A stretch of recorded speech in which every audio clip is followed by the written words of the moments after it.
As all of you know that the nation is coming together to combat this pandemic outbreak. Various financial bodies and regulators have announced various measures to ease this compliance requirement across various sectors. So we at BJAA had hosted a webinar on interpreting such financial announcements during the lockdown. We had received a tremendous response of over 200 participants joining our webinar. So on that note, we bring you a yet another webinar wherein we'll be discussing on the following topics. The first topic of the day would be TDS on salary, and the second topic would be the GST on directors' remuneration. We request all the participants to be on the mute mode throughout the presentations. The questions, if any, can be shared in the Q&A tab on the portal below, and we will address as many as questions as possible post the presentation. The participants can also mail their queries at info@bjaa.in. The speakers would address those queries to the respective participants. We now move on to the presentation. Our first topic for today's discussion is TDS on salary. The speaker for this topic is Mr. Rohit Golecha, who handles our direct tax practice. He has an experience of 9+ years in this field and also has worked with a leading law firm in handling income tax litigation as well as settlement commission case. So I now hand over this webinar, the presentation to Rohit. Please, Rohit, take on the said. Hello everyone. Good evening. Hope everybody is safe. Since, as you all know, the Union Budget has introduced a new regime of taxation, and that has created a problem for everybody with regard to TDS, especially the employers, with regard to at what rate should TDS be deducted. So I'll be taking you along with the new regime as well as what is to be done by the employers and what is the rate of TDS to be deducted on salary for the AY 2021-22. So the new regime has been introduced under Section 115 BAC. Under this regime, there is an option of choosing the new regime wherein you are not allowed any deductions or any exemptions which were there available in the current regime. For people who have income from business or profession was clarified later by a circular. The option of choosing the new regime is one time. So once an assessee who is having income from business or profession, once he chooses the new regime, he cannot go back to the old regime.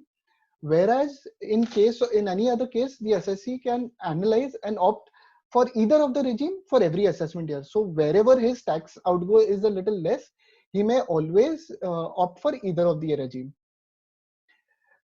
The slab rates under the new and the old regime, as you all can see on your screen, under the new regime, the slab rates are a little lesser than what is there currently. But you are not no exemptions or deductions are available under the same. So I'll just go through what are the slab rates. Up to 2.5, no tax on either of the regimes. 2.5 to 5 lakhs, it is 5% in both the regimes. Now it starts changing. 5 to 7.5 lakhs, it is 20% currently, which is 10% under the new regime. 7.5 to 10 lakh, again 20%, whereas 15% in the new regime. Then 10 to 15 lakh, it is 30% under the new regime, whereas 10 to 12.5 lakh, 20% in the new regime, and 12.5 to 15, 25%. Above 50 lakh, 30%, above 15 lakhs, 30% under both the regime. A rebate under Section 87A for income up to 5 lakhs is available under both the regimes. Now, what is to be noted under the new regime? Under the new regime, various deductions, most commonly people take deductions such as house rent allowance, leave travel concession, standard deduction for income of minor child, additional depreciation. These commonly taken deductions are not available. Second part, which is to be I looked upon very carefully, is housing loan interest. Any interest paid on housing loans is not allowed under the new provision. So where people used to adjust their loss under income from house property with their income under salary is not allowed under the new provisions. Deductions under Chapter 6A other than 80CCD2. 80CCD2 is available for central government employees with regard to the pension funds, and 80JJAA, which is deduction on account of additional labor employed by factories. So these are not allowed under the new regime. Now, two regimes, employers are in a fix as to what is to be done, what rate is to be charged for TDS, what is to be done if the employee chooses another regime for tax during the year. He may choose the old regime at the start of the year, 3 months hence, he might have made certain investments, and then he wants the new regime to be made applicable for them. The CBDT received a number of representations, mainly from employers and chartered accountant community, and thereby, by a circular dated 13th April 2020, they've come up with a solution for problems which have been raised. So now, what is to be done is, in case of employees wherein they have income from business or profession, if I exercise the option for the new regime, as it is, I cannot go back to the old regime. So there it is standard, and for every year, the employer has to deduct TDS under the new regime, only if there is income from business or profession. If I choose the old regime, if I'm an assessee having income from business or profession, I can choose the old regime for the next 2 or 3 years, and thereafter, if I want, I can go to the new regime, but there is no coming back. It is a one-way street. Now, other employees, now what are they to do? They have to submit an undertaking. If they want to opt for the new regime, they have to submit an undertaking to the employer at the start of the previous year. If no undertaking has been submitted by the employee at the start of the previous year, then the employer has to by default deduct TDS under the old provisions. The employer does not have the option of deducting under the new or the old provision as per his own will. No, he has to by default deduct TDS under the old provisions. The options, if the employee has exercised option to for TDS to be deducted under the new or the old regime at the start of the previous year, he submits an undertaking. This cannot be changed during the previous year. This undertaking is only binding for the principles of TDS. Mind you, the employee still, even if TDS is deducted under one regime, he can file his return of income under the other regime. There is no bar on that. It is only with regard to the TDS provisions. If he opts for one regime at the start of the year, he cannot go back to the other regime. So if I, as an assessee, my employer has deducted TDS under the new regime, at the end of the year, I feel no, the older regime is much beneficial for me because I have made certain investments, I have paid interest on housing loan, etc. I can very well file my return of income under the old regime, even though TDS has been deducted under the new regime. The Income Tax Department has developed a tool wherein SSEs can see what is their taxability under the two different regimes. This is there available on the e-filing website. I've just shared a screenshot so that people are familiar with this tool. So this was what the circular said about the clarity. This was the clarity which was to be taken by the employers with regard to TDS applicability. The employers, if the employees are opting for the old regime, the employers have to take all their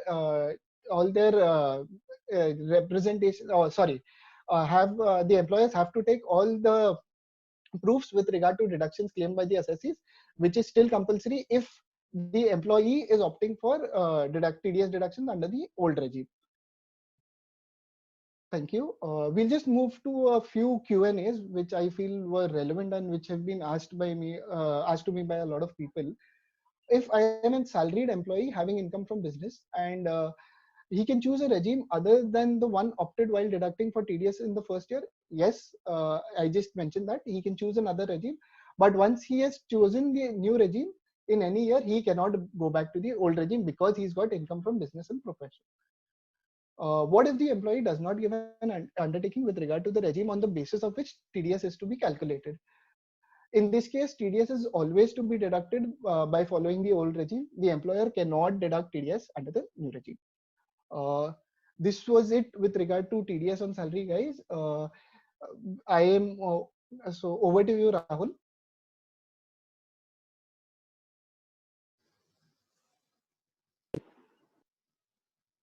Yeah, hi. So this was on the first topic, TDS on salary. So we move to our second topic for discussion, which is GST on directors' remuneration. The speaker for this topic is Vishal Seth, who handles our indirect tax practice. He has an experience of 15 years in this field and has been associated with our firm for over a decade. Vishal is also a guest lecturer with the NMIMS. So I hand over this session to Vishal. Yeah. Thanks, Rahul. Good evening, participants. I would personally like to thank each and every participant individually for attending our webinar. So today's webinar is conceptualized after Rajasthan Advanced Ruling Authority held that GST is payable under reverse charge mechanism on the remuneration which is paid to the directors.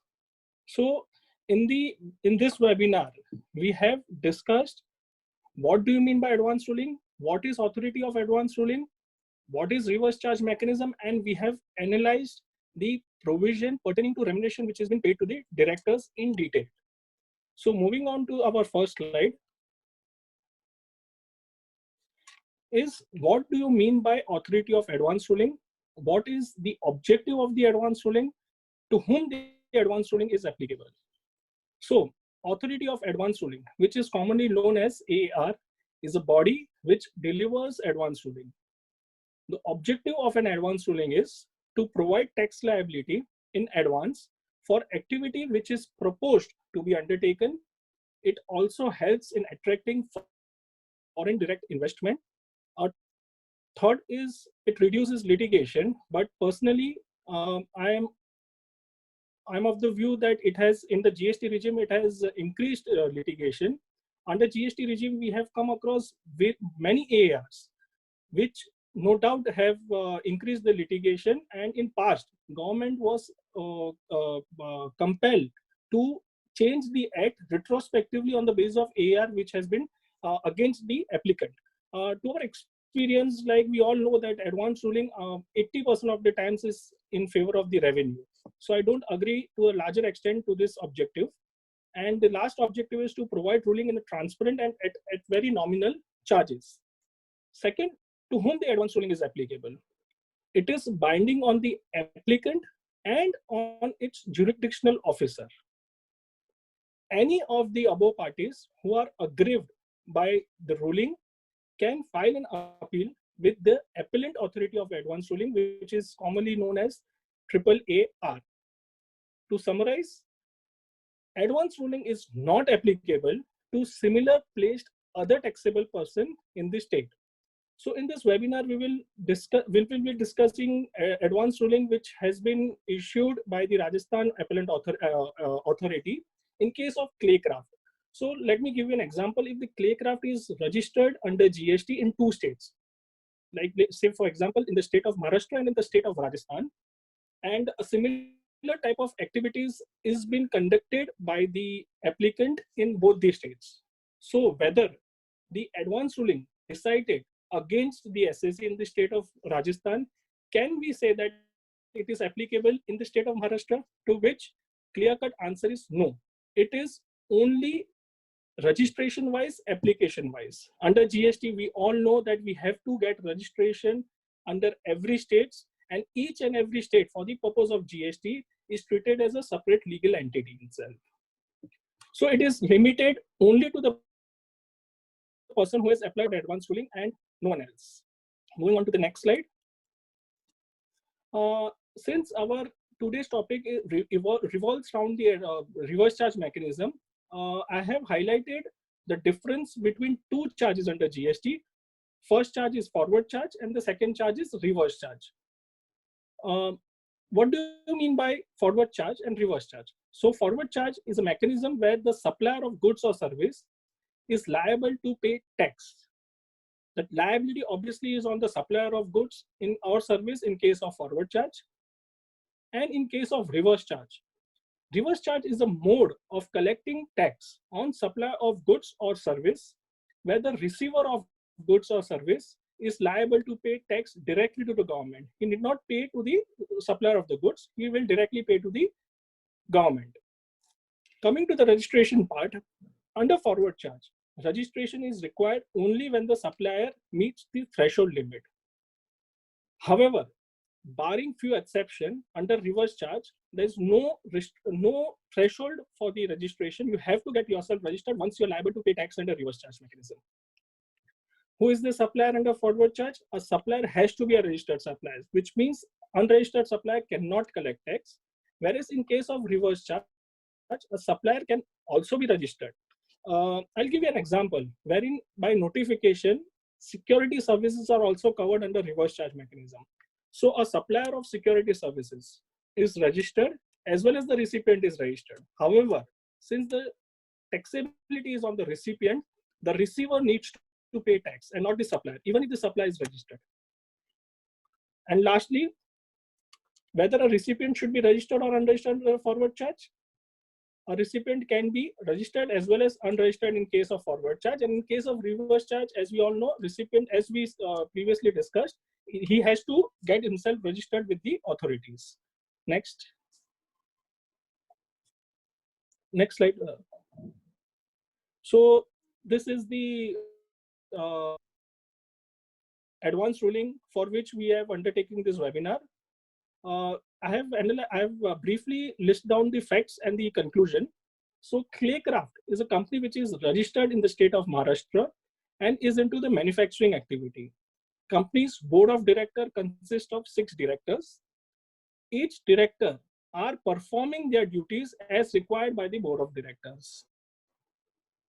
Each director is also on terms of employment of the company, and each one of them is holding key area and are being compensated by way of regular salary and other allowances as per the company's policy and as per the employment contract. The company is also deducting TDS, and PF laws are also applicable. As we all know, section 192 of the Companies Act, any person, which states that any person who is responsible for the payment of salary needs to deduct income tax on the amount of salary which is payable. So in this case, Claycraft was deducting tax and were issuing Form 16 to the directors. And lastly, the applicant was paying GST on amount other than the salary, commission, or maybe sitting fees, which was paid to the directors by the applicant, which in this case is Claycraft. They were paying GST under reverse charge mechanism. The question was whether salary which was paid to the directors, whether GST is payable on the reverse charge mechanism on such transaction or not. I have highlighted the conclusion. The advanced ruling authority concluded that the consideration which is paid by the applicant in terms of remuneration to the directors is against the supply of services provided by them to the applicant and are not covered under clause 1 of schedule 3 of the GST Act. Just to throw light on the schedules, there are 3 schedules under GST. Schedule 1 covers the activity on which the SSE is liable to pay tax even if there is no consideration. Schedule 2 lists down the activities which are either goods or service. Under service tax regime, there were few transactions. Under Legacy Act, like service tax and VAT regime was there, there were few transactions in which there were many disputes, whether we need to pay service tax or VAT. Like a couple of examples are development of software, in which many times the SSE are dealing with different authorities because center was saying that it's a service, you pay service tax. State was asking them to pay VAT because they say that it's a sale of goods. Similarly, in case of supply of tangible goods. So under GST, to avoid such type of confusion, to avoid litigation, whether it's goods and services, because the rates are different for the goods and the services, they have created a schedule in which they have clearly demarcated what is service and what is goods. And lastly, the schedule 3.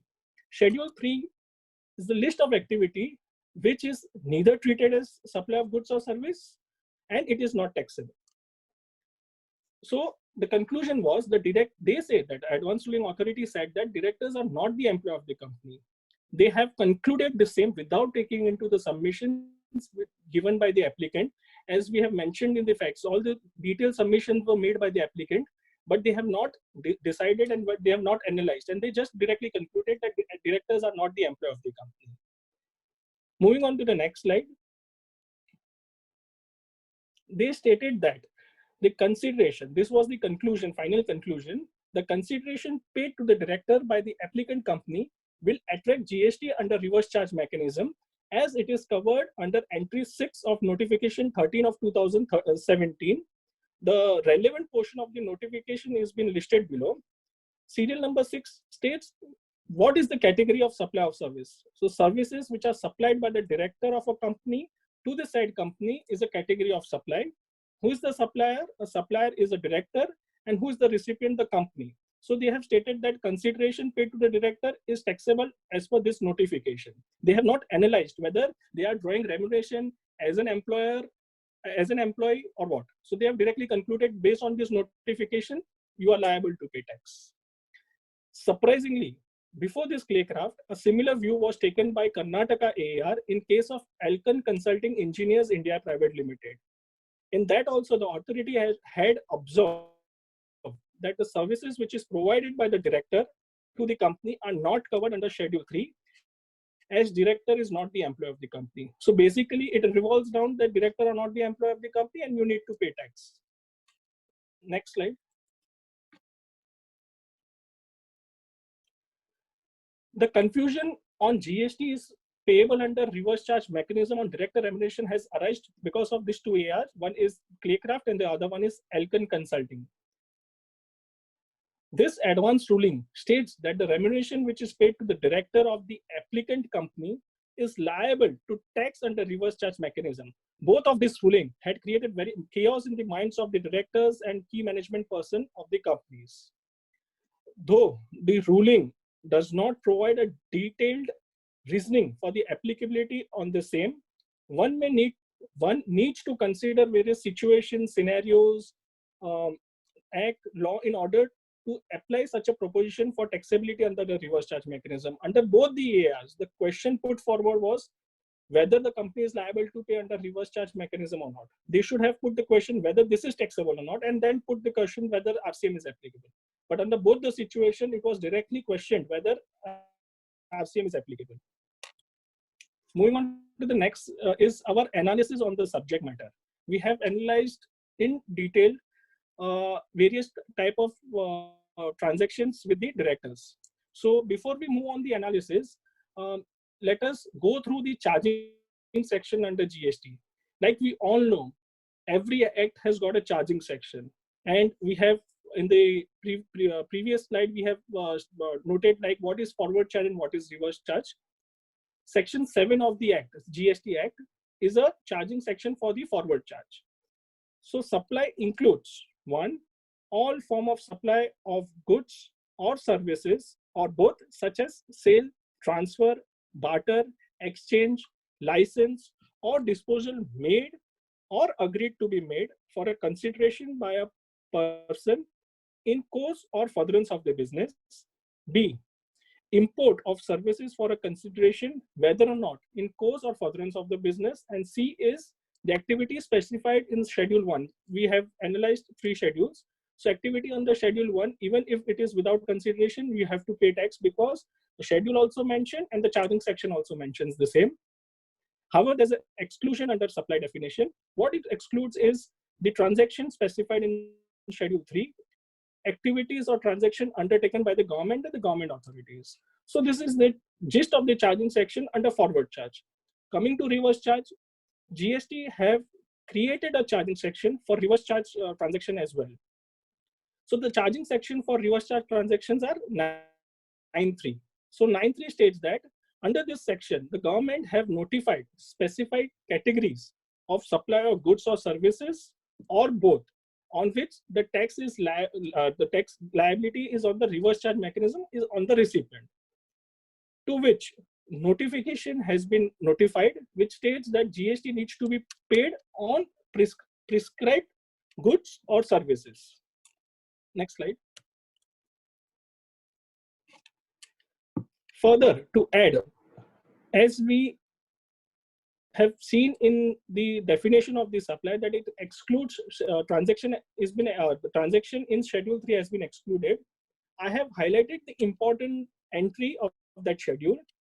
Entry number 1 of Schedule 3 states that services by an employee to the employer in course of or in relation to his employment would not constitute service or supply, and thus the payment which is received by him for this purpose would not be taxable under GST provisions.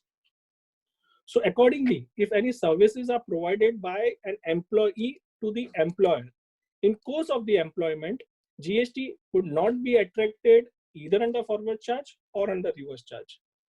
Surprisingly, employee has not been defined under GST Act. So we have to take references to the dictionary meaning and to the other acts. So we have taken reference from the Cambridge Dictionary, which states that employee is someone who is paid to work for someone else. So in the present situation, director is an individual who is someone who is working for a company, someone else. Thus, from this point of view, directors are nothing but an employee as long as they are working as an individual in the company. Next slide. Reference has been taken from the Companies Act. An explanation to Section 62, Clause 1, Subclause B states that employee means a permanent employee of the company who has been working in India or outside India, or a director of a company, whether a whole-time or not, but excluding an independent director. Next. So before we move on to the different the transaction with the different type of directors, we all know there are broadly two categories of director. One is the executive director, and the second one is non-executive directors. So executive directors means a director in a whole-time employment, or those who are interested with day-to-day operations of the company. They are termed as executive directors. Non-executive directors are other directors other than the non-executive directors. These non-executive directors do not take part in day-to-day activities of the company and do not have knowledge about the routine operations of the company. They attend the meetings, board meetings or the committee meetings, and they work on very part-time basis, on periodic interval basis. They are not on full-time basis. Next one. Since Companies Act lays down the provisions and define the directors, we have taken reference from the Companies Act to understand various definitions and various provisions. So first, let us go through what do you mean by executive director. So executive director has been defined in a Rule 2K, which states that executive director is a whole-time director as defined under Clause 94 of Section 2. What does that section states? A whole-time director includes a director in whole-time employment of the company, which means that whole-time director has to fulfill three conditions. Condition number 1, a person should be a director of the company. Condition number 2, a person should be a whole-time employee of the company. Condition 3, a person should be a whole-time director of the company.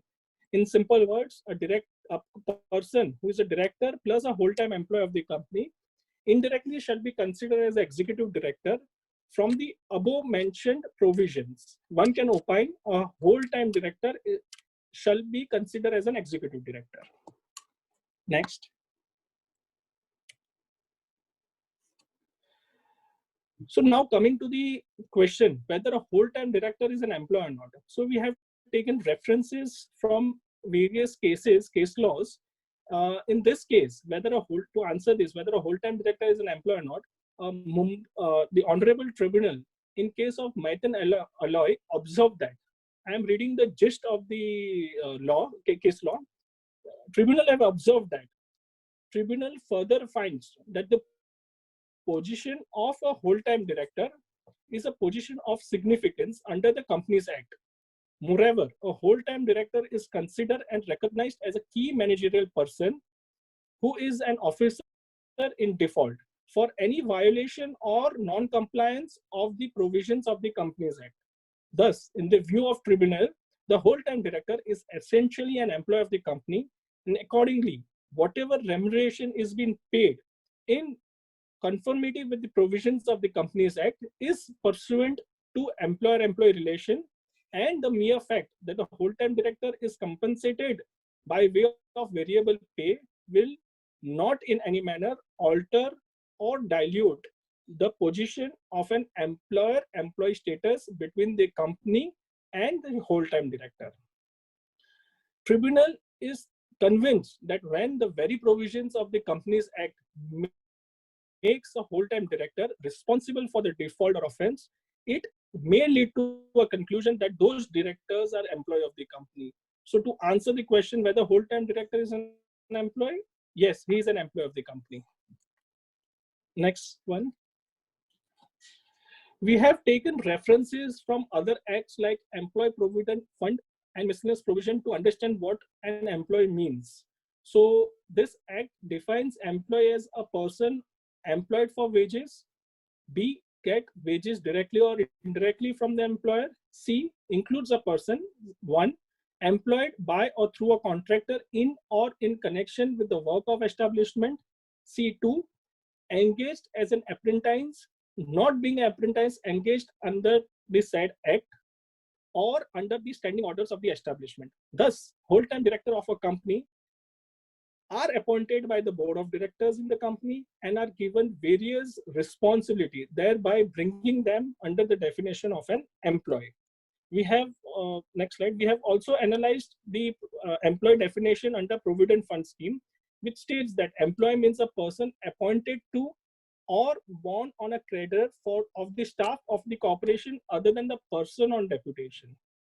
This means that employee, whole-time director falls under the definition of employee as none of them are on deputation from other organization. The definition also makes it clear that a whole-time director of a company is an employment of the company and his services, to our view, is excluded from the provisions of the GST Act by way of exclusion provided in serial number 1 of Schedule 3. Moving on to the next type of director is a managing director. Next slide, please. So to understand the concept of the managing director, let us analyze the definition of a director.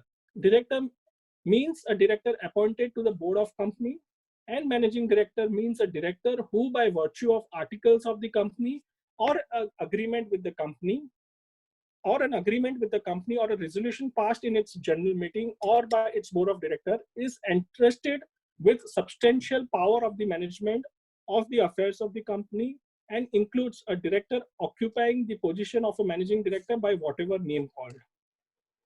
The nature of remuneration which is paid to the managing director shall be determined by an agreement between a company and managing director. This point is very important. There has to be an agreement, which I will explain why it is important. Next slide.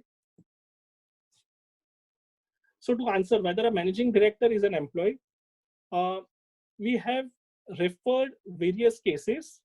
So in this case, we have come across a judgment given by the Apex Court in case of Ram Prashad, which observed that whether a managing director is an employee of the company or not can be determined only by the articles of association and terms of the employment. The Supreme Court, in its judgment, stated that the managing director has two functions and two capabilities. Two capacities. Qua managing director, he is a party to the contract with the company, and this contract is a contract of employment. More specifically, Supreme Court is of the view that this is a contract of service and not contract for service. Again, the Apex Court in the case of ESI Corporation versus Apex Engineering held that a managing director himself cannot be said to be the owner of the factory, which belongs to the company, particularly when the managing director has to work under the direction given by the board of directors. Lastly, Allahabad High Court in case of Sardar Harpreet Singh decided that have stated that merely on only a deduction of an income tax at source cannot be considered that the director and the company as an employer and employee relationship.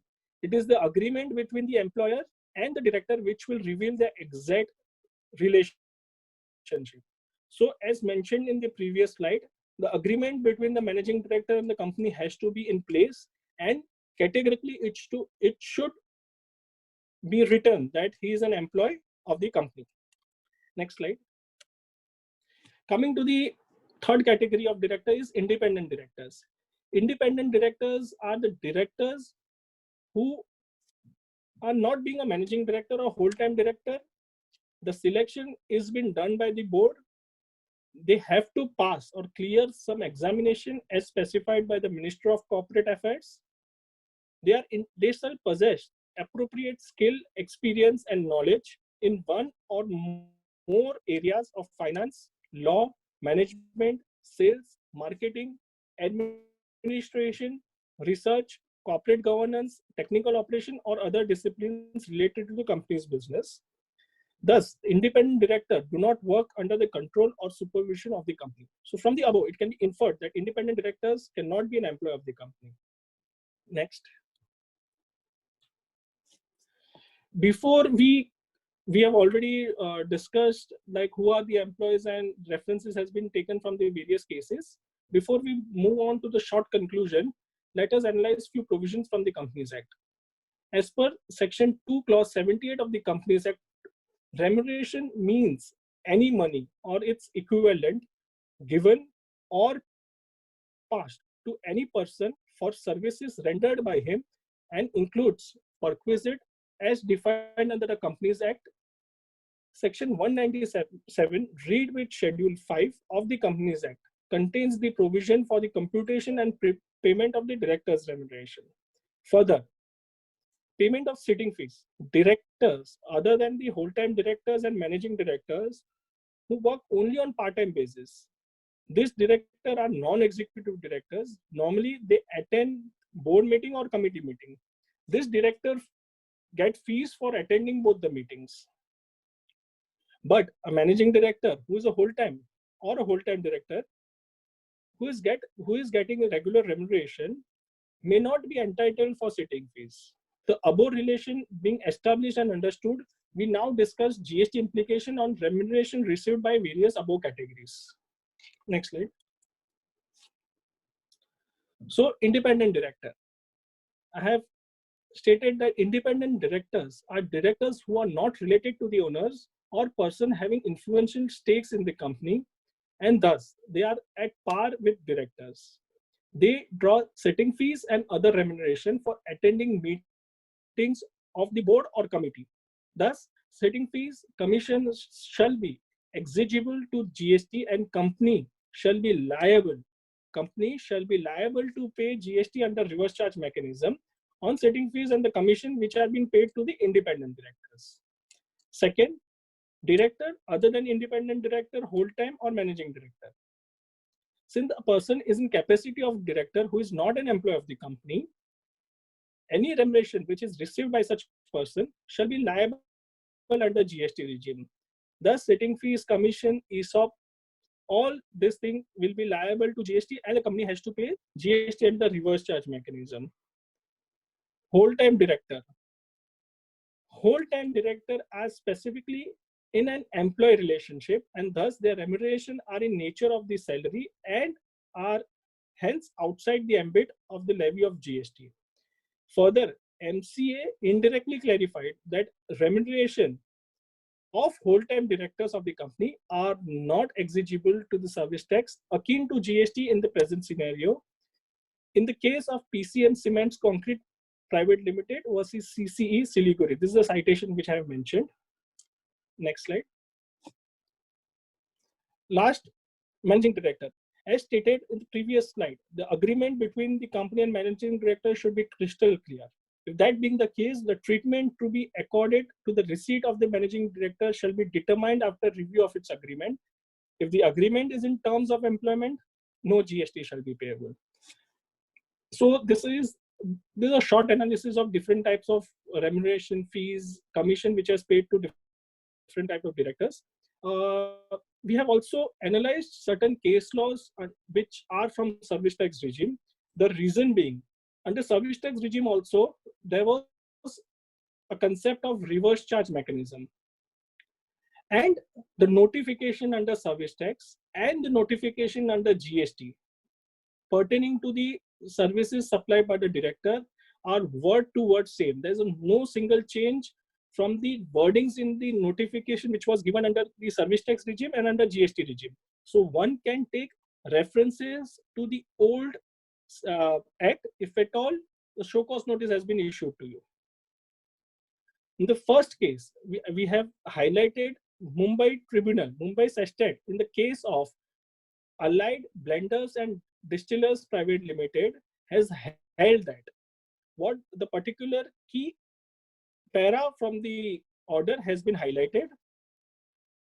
Also, they have stated that from the documents which are produced by the appellant, which in this case is Allied, it is crystal clear that the directors who are concerned with the management of the company were declared to all statutory authorities as an employee of the company and complied with the provision of the respective acts, rules, and regulation, indicating the director as an employee of the company. Full stop. No contrary evidence has been brought on record by the revenue to show that the director who were employee of the appellant received such amount which cannot be said as salary, but the fees paid for being director of the company. They are saying that revenue could not prove that this remuneration is paid to the director is not a salary. They also analyzed what the income tax authorities have assessed. They have stated that income tax authorities have also assessed the remuneration paid to the said director as salary. That fact cannot be ignored.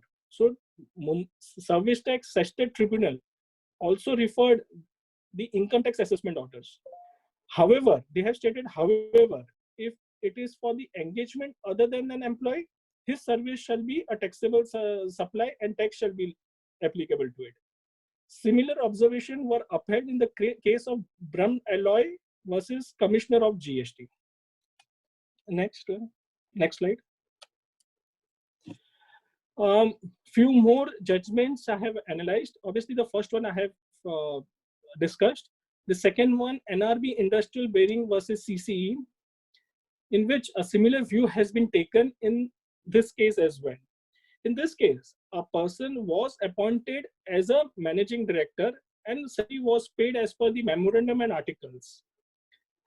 Various forms were filed before the ROC, and department which has the forms which are the forms which are filled with the ROC clearly mentioned that they were getting salary and perquisites. No evidence was produced by the department which provides that remuneration was not for routine work but for the consultation thereof. Therefore, service tax is not leviable on the salary which is paid to the managing director. And the last case, again, Mumbai Sestat in case of Rent Works India Private Limited held that as income tax department has considered this amount paid by the appellant to service provider as a salary in the adjudicating proceedings, the service tax department of government of India cannot take a different stand on the amount paid to the very same person and treat it differently. Salary paid to the director is not to be considered as falling under the category of management consultancy service, and hence demand of service tax is unsustainable and appeal was allowed. Next slide.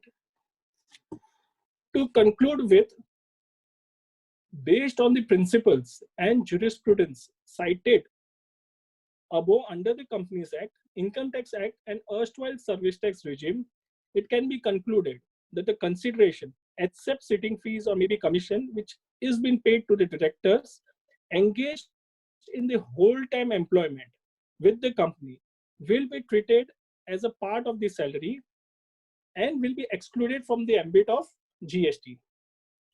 The sitting fees paid or payable to the independent director should be brought within the ambit of GST. It appears in the AR that Claycraft, the Rajasthan Advanced Ruling Authority, have not evaluated the issue from the viewpoint of such principles. Sadly, they just place the reliance on the wordings of the notification. With due respect to the ruling, this ruling requires a reconsideration, and I'm sure that it will be appealed against.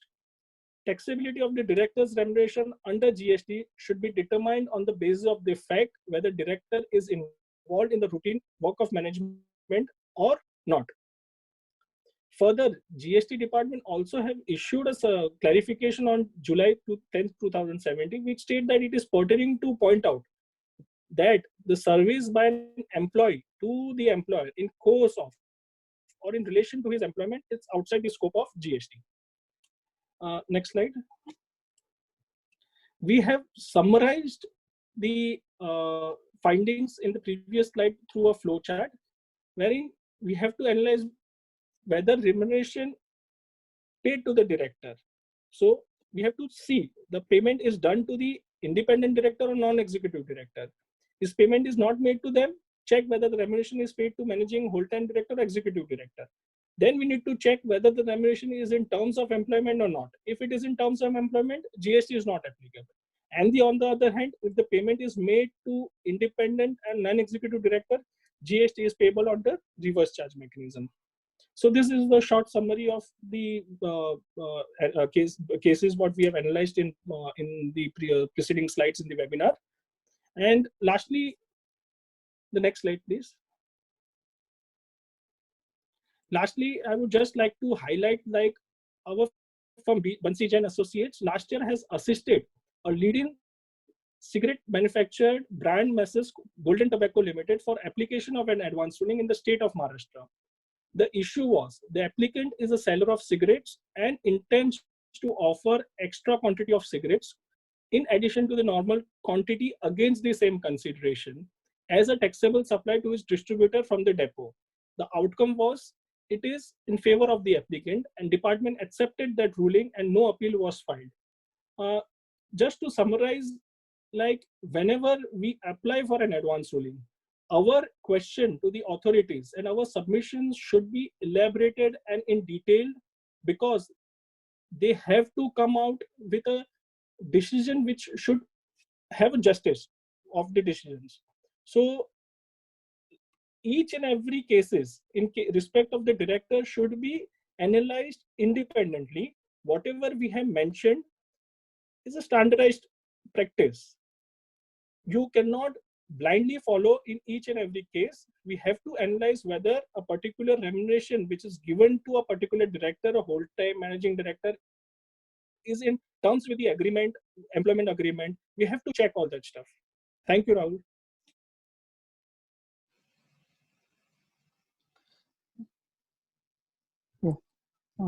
So we have come to the end of this presentation.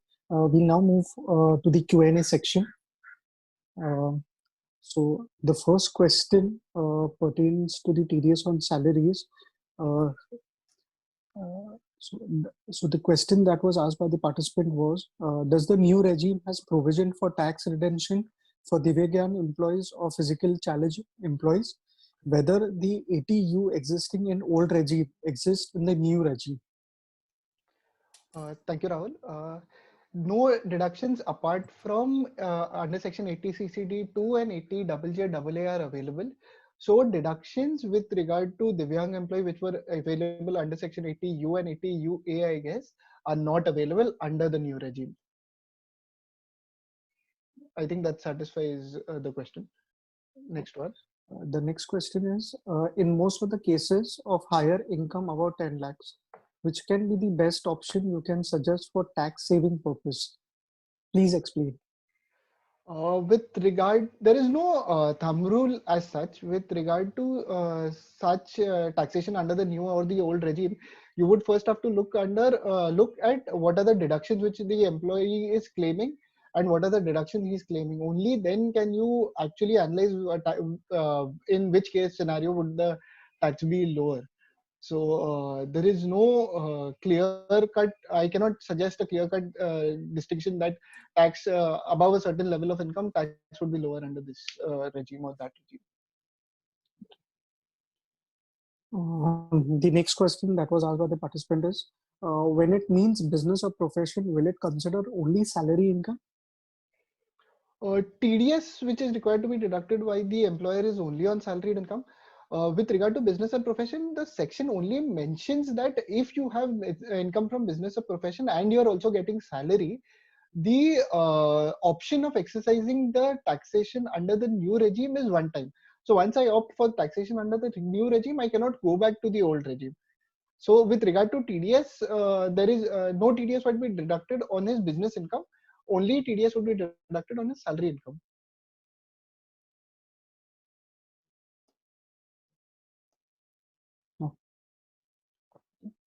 Thank you, Rohit. The next question is, the flowchart shown in the session does not say about the case of non-executive director. Would remuneration paid to non-executive director fall under reverse charge? I would request Vishal to please respond on this. The question is with regard to the payment made to the non-executive director, right? Yes. So it is liable under GST. Okay. And which notification was quoted for the director? So notification number 13 of 2017, serial number 6. So they have not stated the different type of directors.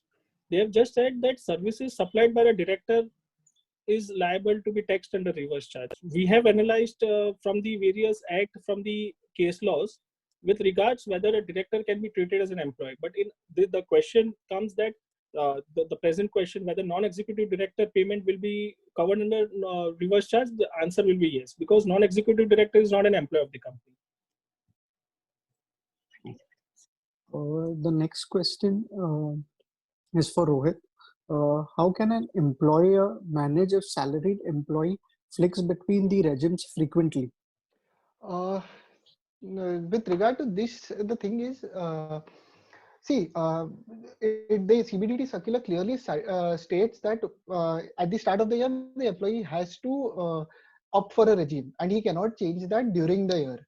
So even if he flicks, even if he wants to flick, he can do that only in the next year. That is possible. So at the start of the year, you get an understanding of what or under which regime tax TDS is to be deducted. So I don't think this might be a very big problem for the employer when he gets it at the start of the year under which regime taxation TDS is to be deducted.